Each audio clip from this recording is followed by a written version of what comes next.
Quelque chose se produisit quand Saül entendit la voix de Dieu. Lorsque Saül et ses compagnons se trouvaient sur le chemin de Damas, acte 9, ces paroles vinrent clairement à lui. « Saül, Saül, pourquoi me persécutes-tu » Or les compagnons de Saül ont entendu la voix, mais pas les paroles. C'était pour eux comme le bruit du tonnerre.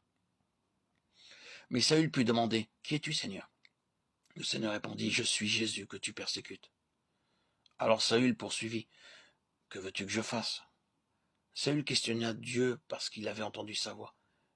Mais pour ses compagnons, la voix ne transmettait que des sons.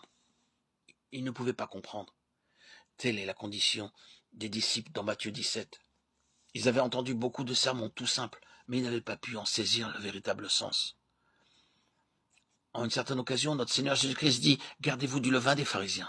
Mais c'était justement le jour où ils avaient oublié d'acheter du pain. En ces jours, il leur fallait prendre la nourriture avec eux lorsqu'ils étaient en voyage.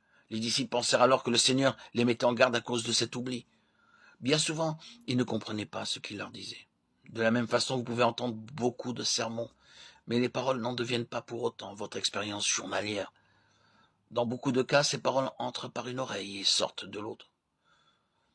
Nous vous prions de ne pas avoir de cesse jusqu'à ce que vous ayez appris à entendre et à comprendre ce que le Seigneur vous dit lorsqu'il vous parle. Ce n'est qu'en apprenant cette leçon que vos vies seront transformées. Vos fardeaux seront enlevés, vos yeux s'ouvriront, vos craintes et vos doutes se dissiperont et toutes les ruses de l'ennemi seront vaincues.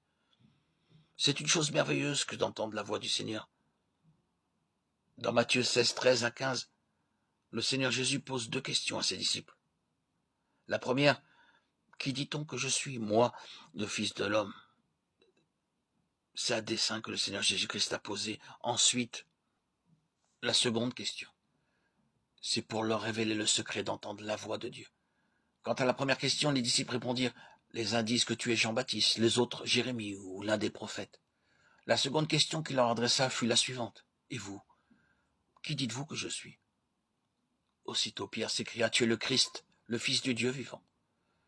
Le Seigneur Jésus-Christ répondit, Simon Pierre, ne t'imagine pas que tu m'aies compris. Ce ne sont pas la chair et le sang qui t'ont révélé cela, mais c'est mon Père qui est dans les cieux. Pierre aurait pu lui rappeler qu'il avait vu tous ces miracles pendant les 3 années de son ministère, ou encore lui déclarer qu'il comprenait ces choses à cause de ses sermons.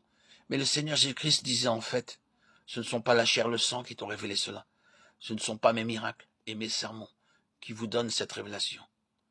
Simon, une lumière divine que tu ne connais pas t'a été communiquée pour que tu me connaisses. Souvenez-vous que vous ne pouvez pas entendre la voix de Dieu sans la lumière divine. C'est le premier pas si vous voulez connaître clairement et nettement la voix de Dieu. La lumière de Dieu viendra habiter en vous, elle deviendra de plus en plus brillante. Proverbe 4, 18. Cette lumière peut entrer en vous comme un faible rayon, mais en lui obéissant, elle deviendra toujours plus brillante. Sans la lumière divine, vous ne pouvez ni connaître, ni voir, ni entendre Dieu.